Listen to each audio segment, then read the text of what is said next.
Hey, welcome to this episode of Meet the Band with Dark Sales Entertainment. I'm Codye Satterwhite, the founder and owner of Dark Sales Entertainment. I'm here today with Violence System.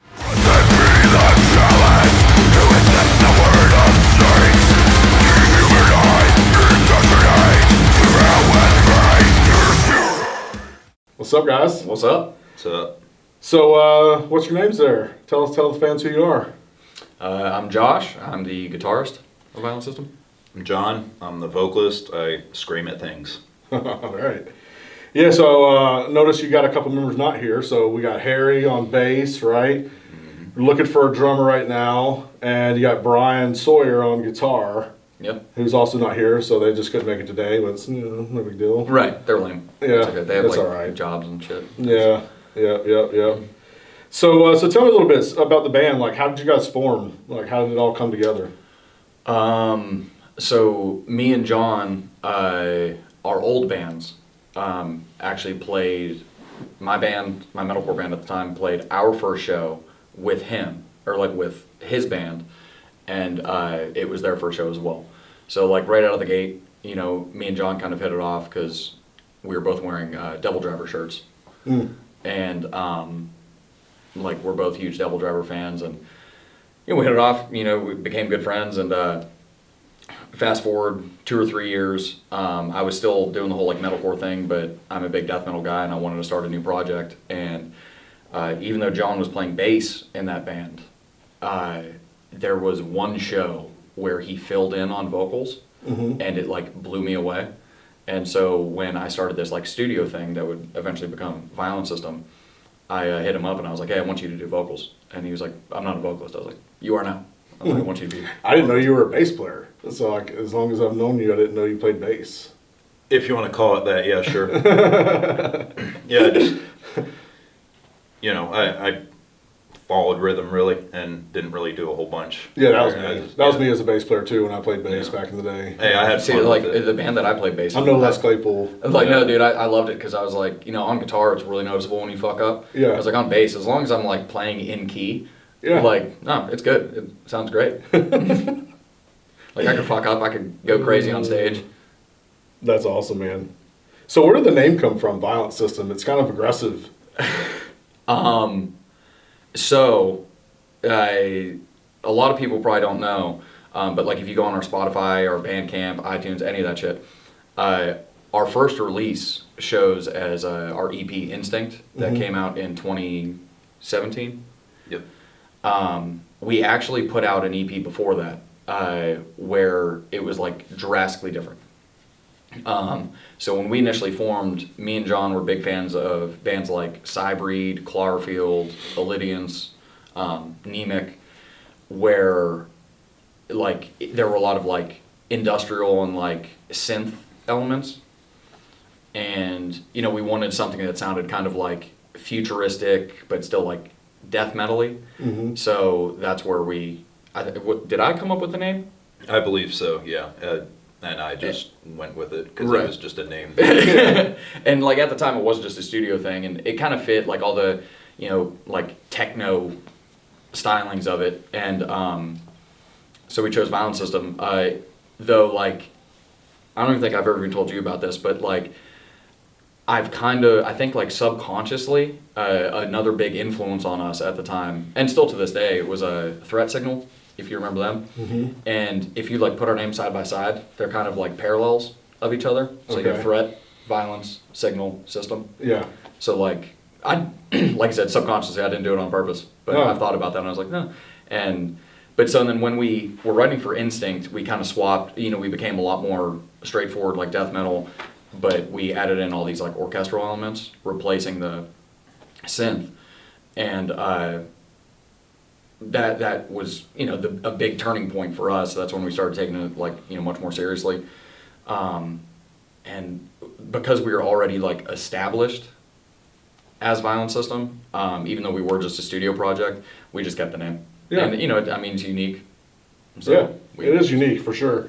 And I like that you guys don't have a logo that's completely unreadable. Right. Which is very common in the genre you guys are in. You know, I'm just not a fan of those logos. I mean, I get that it's a culture thing, Right. but I like to be able to read the name. Well, and like Maybe it's just me, but I don't know. and we've always been like me, John, Brian, because like when we got like our current logo, we had the full lineup, and so we all kind of had a part to play in getting that made. And a big thing for us was readability. Like, you know, we are a death metal band, we are heavy, but we aren't like, you know, tree branch logo heavy. Mm-hmm. You know, we aren't like, I don't know, yeah, we aren't that heavy. And one like our biggest, Not that heavy. right? But like, you know, our biggest influences have always been like melodic death metal bands. Okay. And you never see those bands. Like, you know, In Flames has always had a readable logo. Dark Tranquility, Soilwork, they've always Right. had super readable logos. Meshuggah. Exactly. And so, like, you know, we wanted to convey that we're heavy, like we're a metal band, but at the end of the day, like, I can't stand looking at a flyer and be like, who the fuck is playing this? Yeah. I'm like, I don't know who that is. Hey, I'm guilty of making those flyers. right.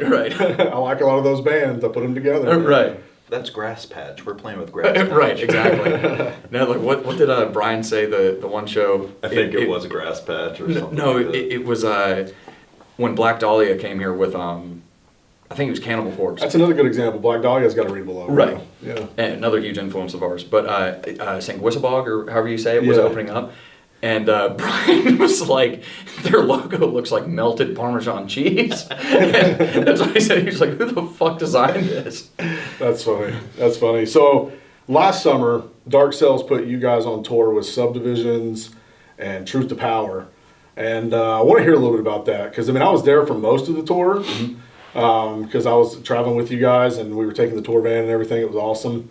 But what was some of your most memorable moments from the tour? And maybe good one and a bad one. I already know what the bad one is. Yeah, I'd say, honestly, the hometown show. I like the 529 in Atlanta a whole bunch. I just felt like that was more of an intimate setting for us. Being a hometown show. Good crowd, great reaction. Always fun to play those types of shows.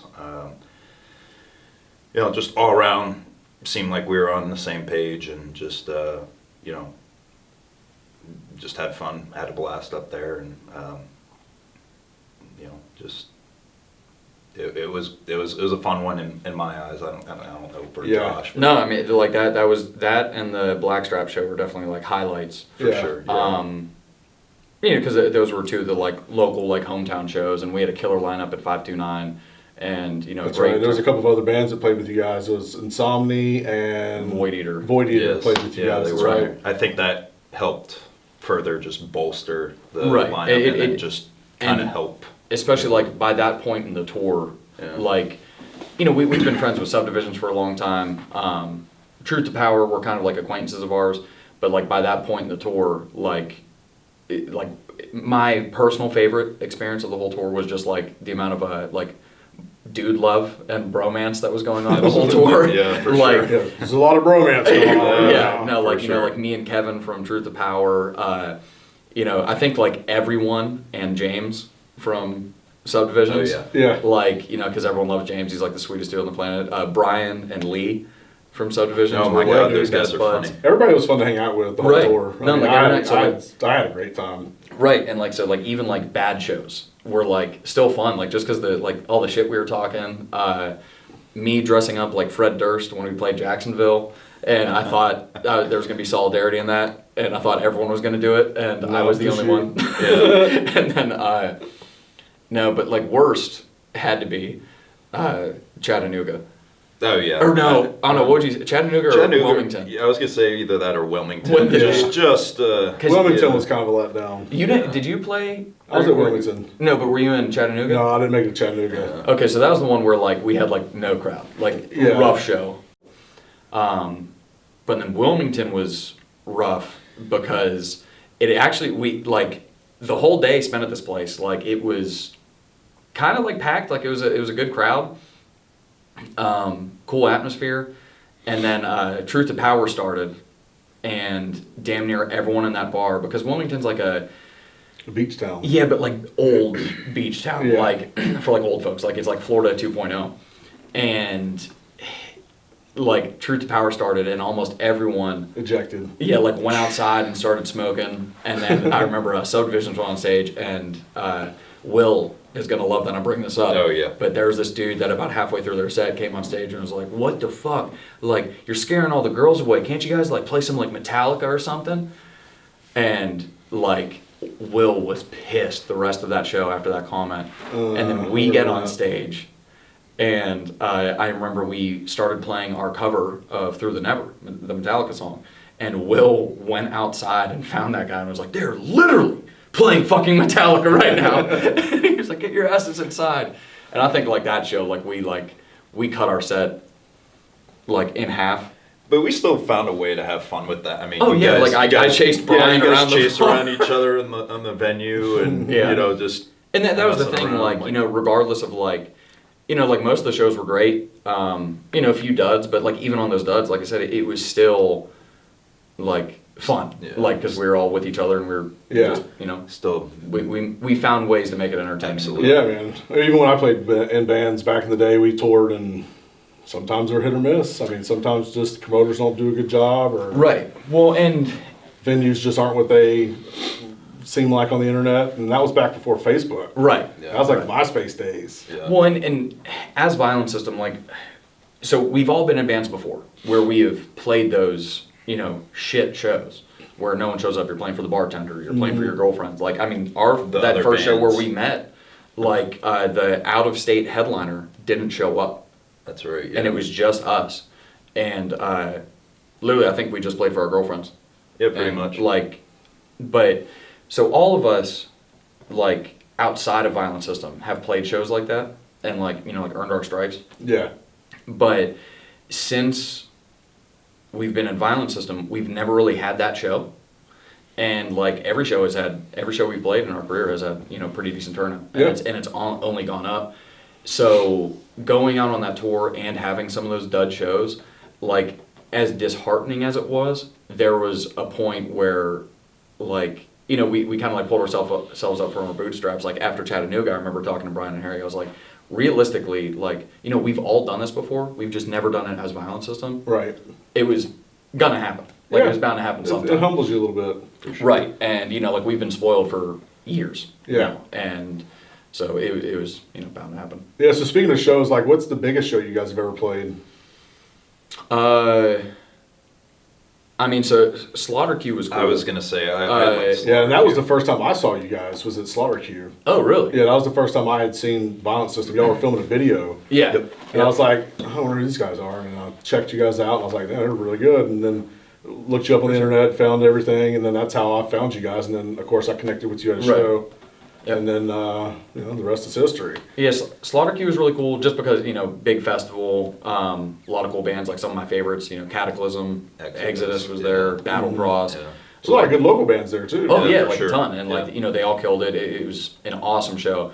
But in terms of like my personal favorite, right after the pandemic, we had the honor of being like the first like metal band, like the first metal show at the Masquerade. Once like things started opening back up, and they put the show together. They put 3 local bands with us headlining in the biggest stage, in the biggest room they had. And like when we found out that that's how it was going down, we were like, you know, we're still like fresh coming out of the pandemic. Like, you know, no one's going to show up to this, especially for 3 local bands. Like we're going to be in this like, I don't know, what's the cap in heaven, like 2,500? Yeah, Maybe more than that. something like that. We're like, you know, we'll be lucky if 10 people show up. Like Yeah. this is going to suck. And like all day, like we were kind of like, even with the other 2 bands, Prime Mover and Dead Speak, like we were kind of like talking to them. We're like, you know, how do you guys feel about this? Like this is gonna suck. And everyone was like, yeah. And like right at doors, as soon as doors opened, like the place just packed out, and everyone flooded in. Like there was a line out the door. And in addition to that, like being a local band, like you're always kind of in the position of winning the crowd. So like as a local band, you never expect like people to go to your merch table. They might like browse, but you don't expect them to buy anything until after you play, because you know you have to win them over, and then they'll go and buy something. No, like every single person that went through that door instantly went over to the merch tables. And I remember we were like standing around talking on like the other side of the room and we saw this happening and we were like, oh, maybe we need to like get over there. Like, what the hell? Yeah. But like, that was even so surreal too. Like, I remember Dead Speak opened up and like, we've always been like, even though we have had, you know, a good career compared to like a lot of bands at our level, we're very like pessimistic about like what can happen at shows and stuff like that. And at that one in particular, like Dead Speak played first and the entire crowd was pressed completely up against the stage. The room was packed. And I remember watching from like backstage and we're like, all these people, like, we're like, oh wow, like Dead Speak has a lot of fans. Like all these people are going to leave once Dead Speak's done. Prime Mover goes out, same exact crowd. And we're like, oh shit, Prime People Mover. just itching to get out and do something, man. Well, right. And I we're remember like, that. And yeah, and we're like, oh, like, well, you know, we'll get out there and there won't be anyone there. And nope, by the time we walked out on stage, like. That was not the case. Right, no, like literally the crowd stayed exactly the same the entire show. And like you said, like people were coming up to us afterwards. They're like, you know, we drove from Tennessee because like we heard that this show was going down and like we don't know who any of you are. Yeah. But we just wanted to We're get just out to a dying to show. see a metal show. Right. Just to get out to play a show. And like, you know, we heard that story a lot that night. And in addition to like a lot of our like diehard fans were there and it was just excellent. Like in my mind I think that was like the best show we've ever played so far.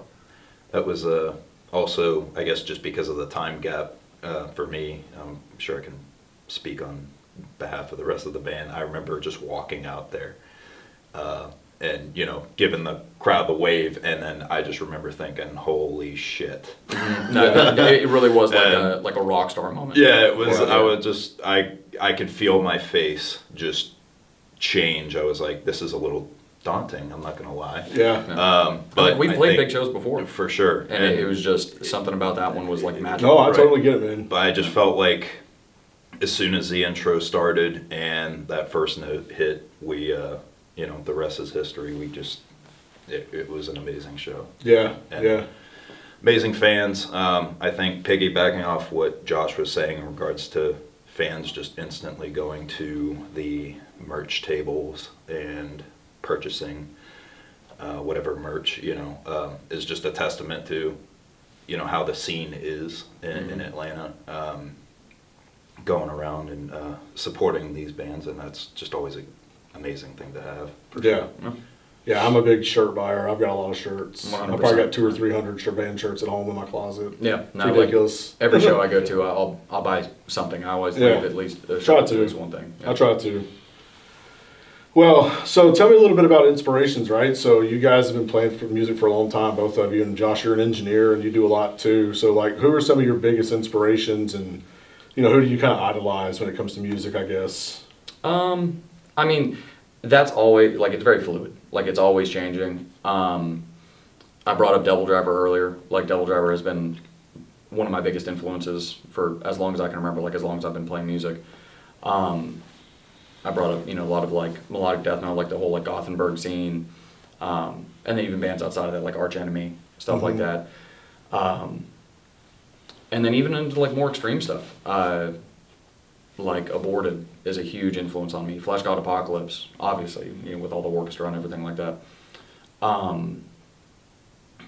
But like what I found is like because my influence is like so broad, like you know, like I tell you, Aborted is a huge influence. We don't sound anything like them. Like we aren't, you know, nearly as fast, nearly as extreme. And then you know, same could be said about Flash God, but then like. In terms of like being influenced by like these like Gothenburg bands and these Swedish melodic death metal bands, like even then, like we have like breakdowns and we have the orchestral element to us, so we set ourselves apart from that as well. So I mean, yeah, like I listen to everything. Like Yeah. I could go from listening to something like as extreme as Aborted to something like obscure, like a goth rock band like Lacrimus Profundir, and then go and listen to something like super mainstream like Wage War. And like everything I listen to, like I do take a little something from, but at the end of the day, like I would like to think that the music I write and it is unique because like in my opinion, I don't think we sound like anyone that I listen to. Oftentimes, like, as much as I would like to, like, I wish I could play like some of the guys that I listen to, and I just can't. Like, I have my own style that I write in, and Yeah. it just turns out how it turns out. Yeah. How about you, John? Well, kind of touching on what Josh said, I think this is probably why we get along so well as musical, in regards to metal. Kind of, all over the place with the genre. I can go from listening to one end to the other. Depends on my mood, I guess, or whatever the shuffle, is playing while I'm working out or something. But anyway, I've always, like, I guess personally, started out like, big influences were like Dimmu Borgir, Deicide, Morbid Angel, a lot of the old school death metal bands, Death. I kind of intermingled all of them, and kind of put it into my own.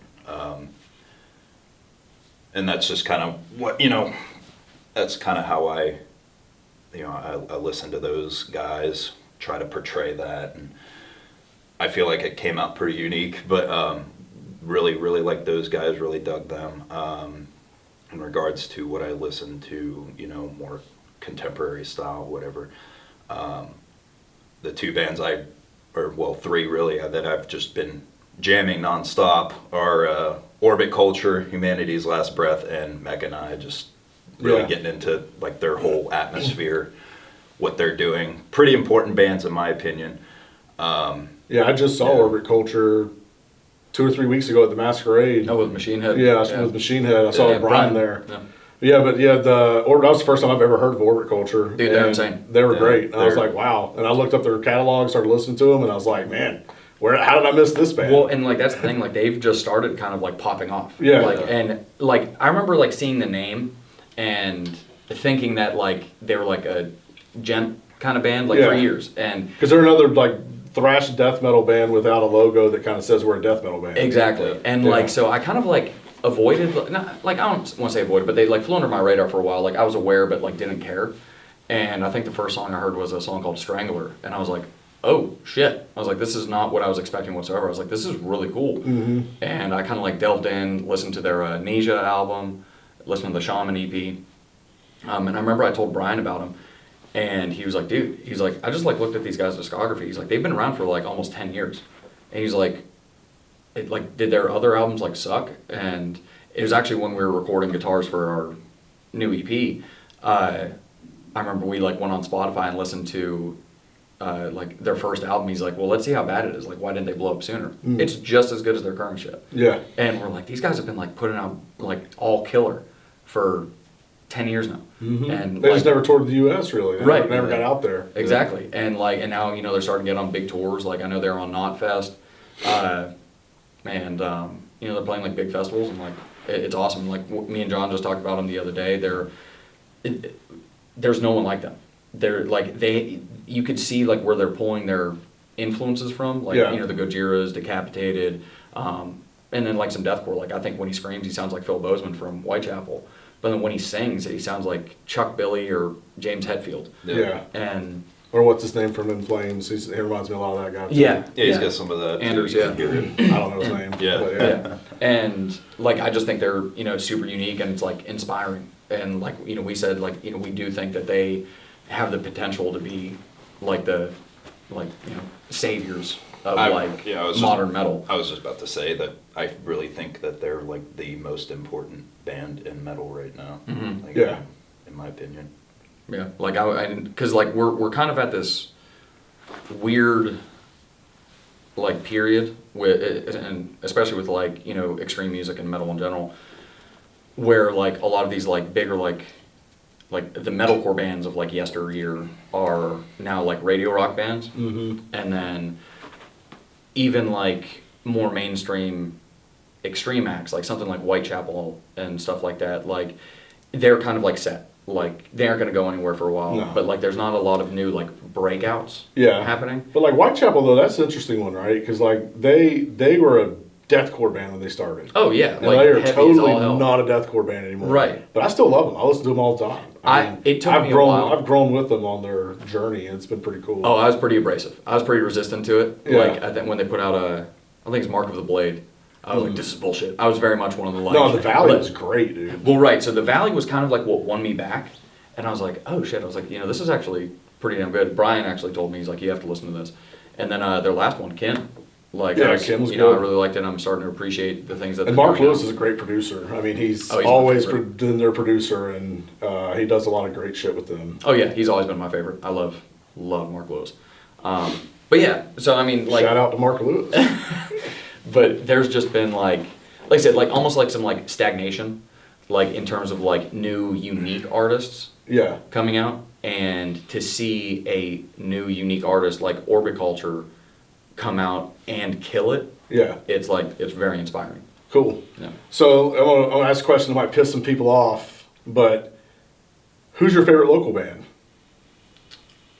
Oh, See, I know this is a hard one, right? Because there's a Yeah. lot of good local bands in they Atlanta. really are. We're gonna make someone mad. Oh, that's tough. I'm not gonna say one because I can't pick one. Why not? Right. It's because he would say us. We know it. Shit. That is tough. It's a tough Just question. because like there's like the personal element too. Yeah, friendships Like, aside, man. right. Like I mean, I do like love Subdivision's music. Like I've admitted like I was a metalcore kid, like, and they have this cool like almost like melodic death metal but like Poison the Well Vibe to it. Yeah, like it's really cool. So like I've always been a fan of Subdivisions. Damn. Subdivisions, Abattoir. I'm a big fan of I Abattoir am a stuff, fan and of like Abattoir, I'm yeah. kind of biased because I produce them. So, but like I really do enjoy their music. I've been digging Of Ancients and God Tongue a lot lately. Okay. Yeah. Both Yeah, deathcore, death metal bands. Heavy. I said as we shit. saw Of Ancients at Monster Tots. And Yep. Heavy as shit. Very. Yeah. Like I mean, Subdivisions and Abattoir. I know. would I be, put like, you on my the spot top two. asking I a mean- really hard, loaded question there. Like and then like but then like I said, like then there's like the personal element too. Like like even like Void Eater. Like I love those guys. And like when I was producing them, like I like the direction that they're in, and they've kind of like gone in more like straight up hardcore direction. That's not my cup of tea. Still love them as people. Yeah. I would gladly go to a show of theirs. Six, like Yeah, I forgot about Six. Yeah, That's Six good. is really really good. Yeah, the Atlanta and- scene is just blowing up, man. There's a lot It of really is, good yeah. bands There's in a lot Atlanta of- right now. A lot Yeah. of good bands coming I Yeah, mean, it's even, just like- nowhere to play in Atlanta. That's, Yeah. Right. you know? I mean, even Truth to Power, like there's that aspect of like, Truth to Power musically isn't something that I would have like sought out, but there's that like personal element where I know them, I know they're great guys, and it like elevates the music. I'm like, oh shit, like knowing it's like my friends. Yeah. I'm like, oh shit, like this is good. So whenever they put new music out, I'm like, I crank it immediately. I'm like, Yeah. this is fucking sick. Yeah, Bless the Dead. I like Bless the Dead a lot. Very like southern, like Pantera tinged Yeah. stuff. Yep. Yep, I remember them. We saw them at Mosh for Tots 2 years ago. That was cool. Mm-hmm. I was I mean, just there's gonna- just so many. I was gonna say like personal friendships and playing shows with these bands aside. I'm no elaboration. I'm just gonna say Six. Right. For Yeah. me. Yeah. That's Yeah, Yeah, because we've never played a show with them. you will be soon. Right. Exactly. Our CD release show. That we finally, like we've been talking about it for years with them. Just because like, even though they're more on like the deathcore side of things, like the black and deathcore. Yeah, I was gonna say it's more black and deathcore. Right. Yeah. And we're more like traditional with death metal. We're like the only two bands in Atlanta that have like orchestra and everything like in the forefront of our music. And so like we've always talked about like, this would be a killer pairing for the two of us, and it's just never materialized until now. Yep. Yeah, that's cool. So speaking of albums, you guys have an EP coming up that Chronophobia that's going to be coming out soon, right? Mm-hmm. What July 5th. Yep. It's the EP release show. Tell me a little bit about the album. Tell me about the inspiration behind it. Maybe a little bit about the songs.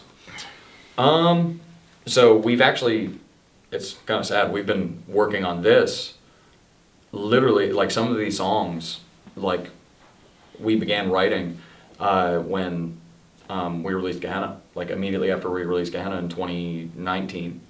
like we started working on these songs, and it's just like we've all become hell-bent on like improvement over the years, and like things just weren't like, you know, we just kept like we would get a song to where we thought it was ready, and then we'd be like, oh well, no, we could change this, and it just was never perfect enough. So it just took a really long time. The World Below that we put out as a single was like initially supposed to be on this EP, but there's been such a gap because we put out The World Below in 2021. Yeah, it was something like that. I think so. Either that. Yeah. And like, so like, just to show you like the timeline, like we thought that was going to be part of this, like, you know, collection of songs, and it just, you know, we kept improving, scrapped a few songs, and ended up with what is now Chronophobia. And like I know it's cliche, but it's, you know, the best songs we've ever put out. It's super heavy at points, super melodic, like our most melodic work by far. I think, you know, everyone gave their best performances, like some of my favorite solos from Brian. This was outside of our cover of Through the Never. On everything prior, I handled all the orchestra. This time around for Chronophobia, I did, like, I would write a skeleton of like kind of like what I had in mind, but then Harry is like a classically trained cellist, and he's like a music theory like genius, and he's a phenomenal composer, and so I kind of like handed the reins over to him. Like I said, like I gave him a skeleton for almost every song, but he really like took the ball and ran with it. So even the orchestra is a huge step up. And yeah, like it's kind of like, I don't want to say all over the place, like it is a consistent piece of work, but in terms of like what you're getting out of this EP, we have, you know, like Chronophobia is a, you know, techie, really fast, aggressive track. It's really fast. Right. And how many BPMs is that thing pushing? I think it's 220. 220, like yeah, I was going to say, it's a fast song. Yeah, I think it's like 220, and it's like a consistent like 220, like yeah. It's blistering fast all the way through. And then like Horrors of Belief, which is the single that we put out first, more like, I think I said this on Instagram, but like we had initially, the like working title for that song was Death Thrasher, because that's how we felt about it. Like it was this very like thrashy song that had like these death metal elements, but it's got like this big like almost like deathcore breakdown in it. And Luke Shirley from Awaken the Ancient, another great local band, killed it on his guest spot on that, and kind of like brought that breakdown to like another level. And so, you know, you have it, like it's all still Violent System, but you're getting to see like we're kind of like wearing our influences on our sleeve on this release. Like Reborn in the Sickness is definitely, like that one was, the working title for that was Gojira, because a good chunk of the song kind of has like this Gojira vibe, but in, like it has probably the most like deathcore breakdown that we've ever written.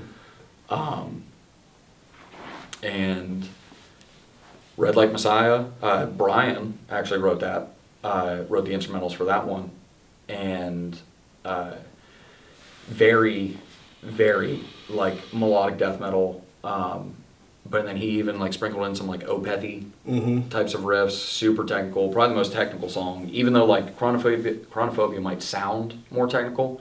Red Like Messiah is a bitch to play. That song is hard as hell, just because Brian's a freak when he writes riffs. And then Frailty of Flesh, it like, as hard as it is to say, Frailty of Flesh might be like my favorite song I've ever written.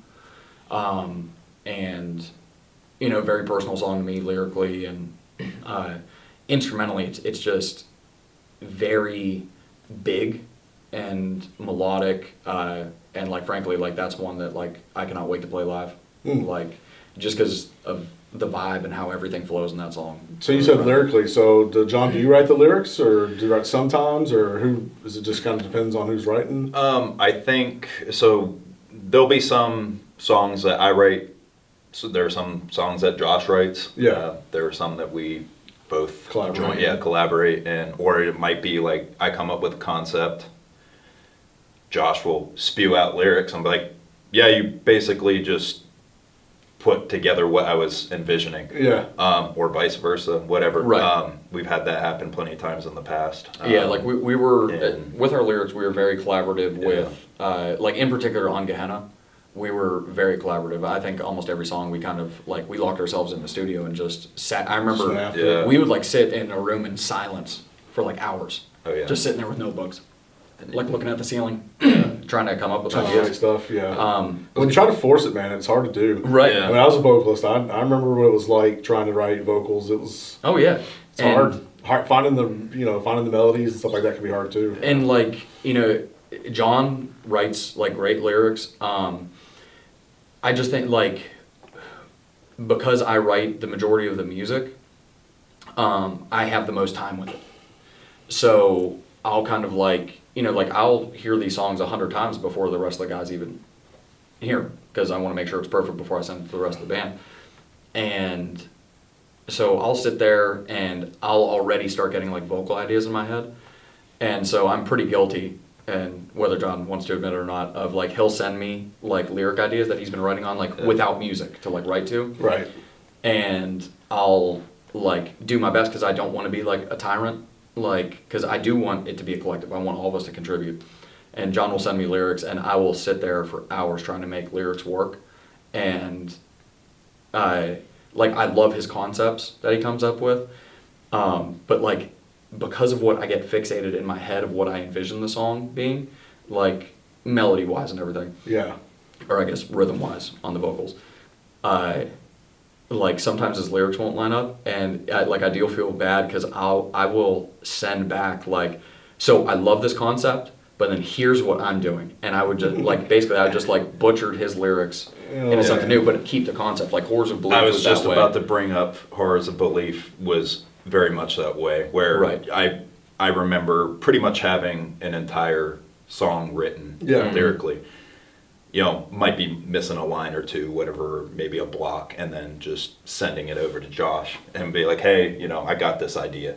And then he'd send something else back, and it was just totally different, but in my opinion, better. I was like, okay, yeah, we'll just use this, or whatever. But then like Yeah, you got a lot of props on that one too, right? Because you guys put that the video for Horrors of Belief out on BBTV, right. and it got 10, 20,000 plays, Yeah. something in that ballpark. And I know that there was a lot of people in the comments section talking about like, man, the vocalist is freaking awesome. I know. dude," it was very all humble. that, very humble, Right. yeah. No, That's like all they talked about in the comments section. was the 100%. vocals. And I remember like seeing that, because like, and I even told you this, like I know John's a great vocalist, but like, because I've been like, he's my best friend and I've been working with him for so long, like I don't see John as like John the vocalist of Violent System. Like that's just my buddy. Yeah. And so like I think I kind of have like blinders on, like, and I'm so used to working with him that when we're in the studio I don't like I know he sounds good, but I don't recognize like how talented he is. Mm-hmm. And then so like when we put out that video and literally everyone was talking about his vocals, I was like, oh shit. Yeah. I was like, I guess I've kind of like taken this for granted. And I remember texting you, I was like, dude, everyone in these comments is freaking out about you. Yeah. And I was like, I think there was one guy that was like, everyone's talking about the vocalist, but the rest of the band killed it. I was like, thank you. I was like, I appreciate it was like that. one comment, yeah. Yeah, Right. That was very humbling, and very. I just remember taking that all in. I'm like, oh, And like it's very honestly, appreciative. and Yeah. honestly, like if people liked Horrors of Belief like vocally, I think that your like vocal chops on the rest of the EP are miles ahead of that. And like they were all recorded at the same time. So like not saying that it's like drastically different, but like just some of the shit you do on the other songs is insane. Yeah. Like when we were recording them, I really pushed John to give the best performance he's ever done, which I mean, and he's always been super dedicated, and he always has. But like I remember in particular with Red Light Messiah, there's a line in that song that's pretty aggressive and supposed to sound like irritated and pissed off, and I almost made him like, I pushed him to like method acting. Like he kept recording it, and like John is such a perfectionist that if he doesn't nail something, he starts to get frustrated, like, after a while, and I know that, so I kind of, like, twisted that knife a little bit, and, like, even though, like, a lot of those takes, like, A little bit. like, even though a lot of those takes on that line sounded good, I was like, it's not pissed off enough. So then I kept cutting it, like, right in the middle of the take, and I'd be like, nope, not right, do it again, no, dude, that sucked, like, you need to get angry, you need to have emotion, and, like, the line, like, the tail end of the line is keep the fuck away from me, and, that last take that we did, it was like he was saying it to me. Yeah. And I was like, that's the one. Yeah. I was like, That's the one we're keeping. he is so fed up with me right now. That's because you were right. I was saying it to you. Right, exactly. And that take. Right, and that's I the one that was. made it on the album. And, That's great. That's great. yeah. So let's talk about some shows. So you guys have your EP release coming up with you guys, Six, Abattoir, and Subdivisions. And that's going to be at the new Altar stage at the Masquerade, which is really cool if you hadn't been there, by the way. We actually, or not you, but me and Brian checked it out this past week, and Yeah. it's sick. Yeah, it's a really nice, cool- it's a really nice cool room, man. It's a good size. So what I like about it, it's a good size for locals. Yep. Without feeling like they're playing some giant hall or Right. a big empty room, right? Yeah, I mean, it's like, a nice room. You know, like, we got offers from, like, amphitheaters and stuff, but we're like, no, we want to keep it intimate. And then after that, I think the next I mean, there will be a shows obviously after that one in July, but Right. I know the only other one on the books for you guys is Mom Fest, which will be in October. Right. So that'll be a breast cancer awareness show. You guys are playing with Dark Cells. Well, and then Metal Devastation as well. Yeah, and Metal Devastation Festival. in Right, which is October. also in October. Yeah, how could I forget that? Right. How Yeah. can I forget the festival I'm sponsoring? Oh yeah, shout out to Zach Moonshine and all the guys at Metal Devastation, man. You guys kill it. Yeah, we're stoked for that one. But, like, you know, they're still, like, as we're recording this, they're still announcing the, you know, lineup and the bands they're playing. We were the first band they announced, and I mean, it looks like it's gonna be Yeah. a hell of a time. We're Yeah. excited. Last year was a really good time, so Oh yeah. cool. Well, I appreciate you guys coming. Thanks for Sure. the interview, and look forward to seeing your next show on the 5th, man. It's Oh, gonna yeah. be awesome. Oh, yeah. So thanks everyone for coming out, and check us out next show. I'm gonna be doing another interview with another great Atlanta band. Codye from Dark Cells out.